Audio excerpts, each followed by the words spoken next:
Hello सबैजनालाई नमस्ते।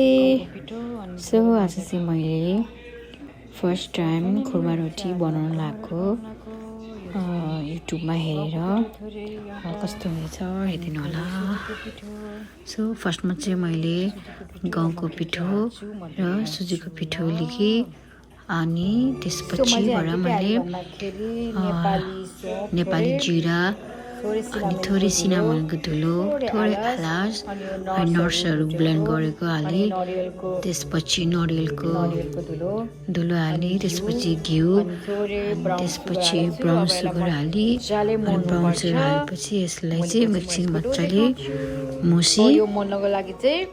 अनि यसलाई मुसेपछि चाहिँ एकछिनपछि मैले मिल्क हालेँ। अनि मिल्क चाहिँ काँचो हाल्दा नि हुन्छ, काँचो मतलब अब यता विदेशीले चाहिँ रेडिमेडै भएको हुन्छ, त्यसले गर्दाखेरि चाहिँ काँचो हाल्दा पनि फरक पर्दैन। सो नभए मनतातो बनाएर हाल्दा नि हुन्छ। त्यसपछि मजाले मुस्ने अनि धेरै गिलो बनाउनु हुँदैन यसलाई। साह्रो नि होइन, गिलो नै ठिक्कको डो बनाउने। अनि त्यसपछि डो बनाइसकेपछि यसलाई 2-3 घन्टा लाई ढाकेर राख्ने। ढाकेर राखेपछि यो यस्तो देख्छ।